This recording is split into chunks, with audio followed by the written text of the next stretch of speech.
ಅಧಿಕಾರಿಗಳು ಬಂದು chief officer sir ಇಲ್ಲ ಇವಾಗ ಅಂಗಡಿ ತೆಗಿಬೇಕು, ಸಾಯಿಬಾಬಾ ದೇವಸ್ಥಾನ ಹತ್ರ ಕಬಾಬ್ ಅಂಗಡಿ ಇಟ್ಟಿದ್ದಾರೆ, ಅಲ್ಲಿ ತೊಂದರೆ ಆಗ್ತಾ ಇದೆ, ಬನ್ನಿ ಎಲ್ಲರೂ ಅಂತ ಕರ್ಕೊಂಡೋದ್ರು.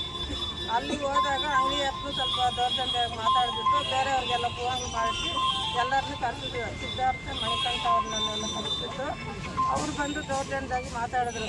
ನಮ್ಮನ್ನು ನೋಡಿಬಿಟ್ಟು ಕಿಲ್ಲರ್ಸು ರೌಡಿಗಳು ಬಂದಿದ್ದೀರಾ ನಮ್ಮ ಮೇಲೆ ದೌರ್ಜನ್ಯ ಮಾಡೋದಕ್ಕೆ ಅಂತ ನಮ್ಮ ಸಾಹೇಬ್ರಿಗೂ ಬೈತಾ ಇದ್ದಾರೆ.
ಅಲ್ಲೇ ರಸ್ತೆಯಲ್ಲಿ ಸ್ವಲ್ಪ ಅಂಗಡಿಗಳು ತೆರವುಗೊಳಿಸಬೇಕಂತ ಹೋದಾಗ ಸಿದ್ಧಾರ್ಥ ಆನಂದ್ ಅವರು ನಮ್ಮ ಪೌರ ಕಾರ್ಮಿಕರನ್ನ ಏಕವಚನ ಮಾತಾಡಿ ಏನು ನಮ್ಮ ಪೌರ ಕಾರ್ಮಿಕರನ್ನ ರೌಡಿ ಶೀಟ್ಗಳಾಗಿ ಗೂಂಡಾಗಳಾಗಿ ವರ್ತನೆ ಕೊಟ್ಟರು. ಹಾಗೂ ನಮ್ಮ ಪೌರ ಕಾರ್ಮಿಕರ ಸುಪಾರಿಗೆ ಕಿಲ್ಲರ್ ಅಂತ ಬಿಡಿಸ್ಕೊಟ್ಟವ್ರೆ. ನಾವಂತ ಸುಪಾರಿಗೆ ಏನು ಮಾಡಿದ್ವಿ ನಮ್ಮ ಪೌರ ಕಾರ್ಮಿಕರು ಹೇಳ್ರಿ? ಬೆಳಿಗ್ಗೆ ಎದ್ದು ಸ್ವಚ್ಛತೆ ಮಾಡೋಕ್ಕೆ 5 ಗಂಟೆಗೆ ಬರ್ತಾರೆ, ಪಾಪ ಕೆಲಸ ಮಾಡ್ತಾರೆ. ಅಂಥವ್ರನ್ನ ಇವತ್ತು ಸುಪಾರಿ ಕಿಲ್ಲರ್ ಅಂತ ಹೇಳ್ತಾರೆ. ದಯವಿಟ್ಟು ನಮ್ಗೆ ಅವಮಾನ ಆಗುತ್ತೆ, ನಮ್ಮ ಪೌರ ಕಾರ್ಮಿಕರಿಗೆ ಅವ್ರ ನೋವಾಗಿದೆ, ಅವ್ರಿಗೆ ನ್ಯಾಯ ಕೊಡಿಸ್ಬೇಕಂತ ನಾನು ತಹಸೀಲ್ದಾರಲ್ಲಿ ನಮ್ಮ ಸಿಒಲ್ಲಿ ಸರ್ಕಾರಿ ಮನವಿ ಮಾಡ್ಕೊತೀನಿ.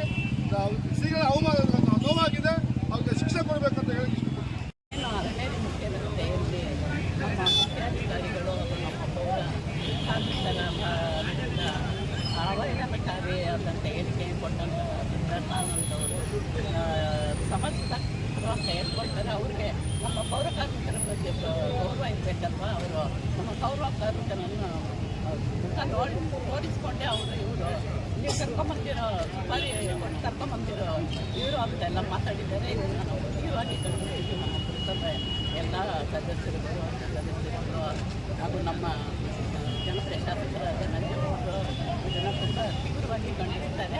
ಹಾಗೂ ಅವರು ದಯವಿಟ್ಟು ನಮ್ಮ ಪೌರ ಕಾರ್ಮಿಕರಲ್ಲಿ ಕ್ಷಮೆ ಕೇಳಬೇಕು ಹಾಗೂ ಅವರಿಗೆ ತೀವ್ರ ಕಾನೂನು ರೀತಿ ಅವರ ಮೇಲೆ ಕ್ರಮ ಕೈಗೊಳ್ಳಬೇಕು ಅಂತ ನಾವು ಪೊಲೀಸ್ ಅಧಿಕಾರಿಗಳಲ್ಲಿ ಹಾಗೂ ಮಾದೂರು ತಂಡಾಧಿಕಾರಿಗಳಾದಂಥ ರೂಪಾ ಮೇಡಮ್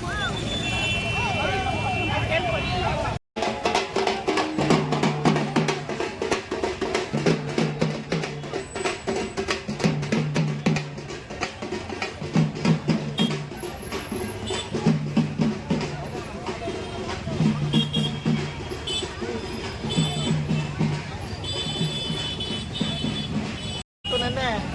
ನಮ್ಮ ಗೌರವಾನ್ವಿತ ಎಲ್ಲ ಪೌರ ಕಾರ್ಮಿಕರ ಕಾರ್ಯವೈಖರಿಯ ಬಗ್ಗೆ ಸಿದ್ಧಾರ್ಥ ಆನಂದ್ ಎಂಬುವಂಥ ವ್ಯಕ್ತಿ ಅರಳೇರಿ ರಸ್ತೆಯಲ್ಲಿ ಏನು ಸಾಯಿಬಾಬಾ ದೇವಸ್ಥಾನದ ಪಕ್ಕದಲ್ಲಿ ಒಂದು ಚಿಕನ್ ಅಂಗಡಿಯನ್ನು ಇಡಕ್ಕೆ ಹೋದಾಗ ಅದು ಬೇಡ ಅಂತೇಳಿ ಸಾರ್ವಜನಿಕರು ದೂರು ಕೊಟ್ಟಿದ್ದಾರೆ. ಆ ದೂರಿನ ಅನ್ವಯ ಮೌಖಿಕವಾಗಿ ಕೊಟ್ಟಂಥ ದೂರಿನ ಅನ್ವಯದಲ್ಲಿ ಅಲ್ಲಿ ನಮ್ಮ ಪೌರ ಕಾರ್ಮಿಕರನ್ನ ಮುಖ್ಯಾಧಿಕಾರಿಗಳು ಮತ್ತು ಆರೋಗ್ಯಾಧಿಕಾರಿಗಳು ಇಷ್ಟೂ ಜನ ಹೋಗಿ ಅವರನ್ನ ಒಬ್ಬ ವ್ಯಕ್ತಿ ಇವರನ್ನ ಸುಪಾರಿ ಕಿಲ್ಲರ್ಸು ರೌಡಿ ಶೀಟರ್ಸು ಅಂತ ಹೇಳಿ ಅವಾಚ್ಯ ಶಬ್ದಗಳಿಂದ ಚೀಫ್ ಮುಖ್ಯಾಧಿಕಾರಿಗಳನ್ನು ಕೂಡ ನಿಂದಿಸಿ ಇವತ್ತು ಮುಖ್ಯಾಧಿಕಾರಿಗಳಲ್ಲಿ ಬರಲಿಲ್ಲ. ಆರೋಗ್ಯಾಧಿಕಾರಿಗಳು ಯಾರು ಇವ್ರು ರಕ್ಷಣೆ ಮಾಡಬೇಕಾಗಿತ್ತು, ಒಬ್ಬ ಅಧಿಕಾರಿ ಕೂಡ ಇವತ್ತು ಇವ್ರ ಜೊತೆಯಲ್ಲಿಲ್ಲ. ಅವ್ರು ಹೇಳಿದ ಕೆಲಸ ಎಲ್ಲ ಹಗಲು ರಾತ್ರಿ ದುಡಿಯೋರು, ಅವ್ರು ಹೇಳಿದ ಕೆಲಸ ಹಗಲು ಕಸ ದುಡಿಯೋರು, ಅವರ ಬದುಕನ್ನು ಹಸನಾಗಿಟ್ಟು ದುಡಿಯೋರು, 3 ತಿಂಗಳಿಗೆ ಸಂಬಳ ಇಲ್ದಿರ ದುಡಿಯೋರು, ಹೊಟ್ಟೆಗೆ ಮನೆ ಇರಕ್ಕೆ ಮನೆ ಇಲ್ದಿರ ದುಡಿಯೋರು, ರಾತ್ರಿ 12 ಗಂಟೆಗೆ 12 ಗಂಟೆ ರಾತ್ರಿಗೆ ಫೋನ್ ಮಾಡಿ ಇಲ್ಲಿ ಹೆಣ ಬಿದ್ದಿದೆ ಅಂತ ಎತ್ತಬೇಕು ಅಂದ್ರೆ ಬರೋರು.